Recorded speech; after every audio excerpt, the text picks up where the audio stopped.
Assalamualaikum warahmatullahi wabarakatuh. Hello everyone, let's introduce myself. My name is Mohamad Aziz Habibie NPM 24,412,018 from Accounting Study Program. Here I will explain about the forms of business organization. 1. Definition. Forms of business organization. In the world of business, organizational structure serves as the fundamental framework that determines how a business is managed and operated.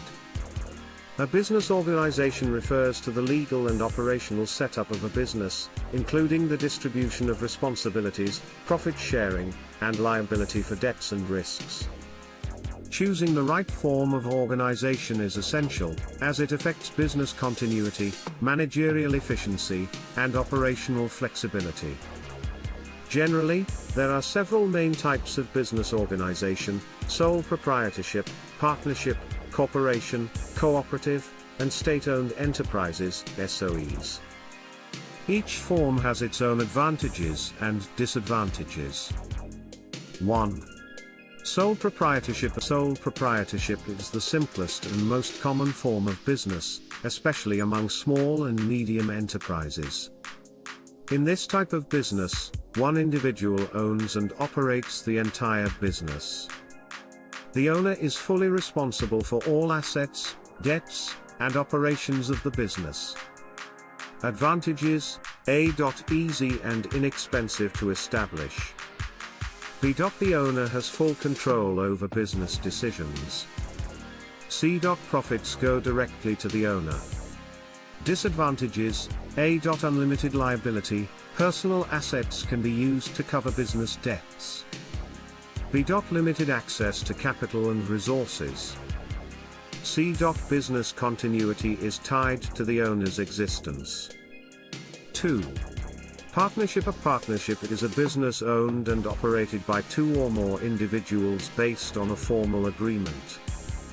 There are two main types of partnerships: general partnership and limited partnership. In a general partnership, all partners actively manage and are liable for the business. In a limited partnership, there are general partners, who manage the business and are liable, and limited partners, who only contribute capital and do not engage in daily operations. Advantages: A. More capital compared to a sole proprietorship. B. Shared responsibilities and division of labor among partners. C. Decisions are made through mutual agreement. Disadvantages: A. Risk of conflicts between partners. B. Unlimited liability for general partners. C. The partnership may dissolve if one partner withdraws, unless otherwise agreed. 3. Corporation, limited liability company. A corporation is a legal business entity that is separate from its owners. It is owned by shareholders and managed by a board of directors and corporate officers. Shareholders have limited liability based on the number of shares they own. Advantages: A. Limited liability for shareholders. B. Easier to raise capital by issuing shares. C. Business continuity is not dependent on individual owners. Disadvantages: A. Complex and costly to establish. B. Subject to government regulations and supervision.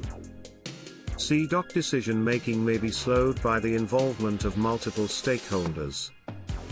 4. Cooperative. A cooperative is an economic organization that is owned and democratically operated by its members for their mutual benefit. It operates on the principle of by the members, for the members, and to the members. Advantages: A. Focused on member welfare rather than profit. B. Equal voting rights for each member regardless of capital contribution. C. Fair profit distribution based on member participation. Disadvantages: A. Limited access to capital. B. Management may lack professional expertise. C. Decision making can be slowed due to democratic processes. 5. State-owned enterprises. SOEs are businesses in which the government owns all or the majority of the capital. They are not only profit-oriented but also serve public interests and support national development. Advantages: A. Backed by government support. B. Capable of handling large-scale strategic projects. C. Business operations are more stable. Disadvantages: A. Less flexible in decision-making. B. Risk of political interference in management. C. Operational efficiency may be affected by bureaucracy. 2. Conclusion: choosing the appropriate form of business organization should be based on the business objectives, available capital, managerial capability, and owner preferences. By understanding the characteristics of each type, business players can determine the most suitable structure to ensure success and sustainability. Thank you for watching. Wassalamu'alaikum warahmatullahi wabarakatuh.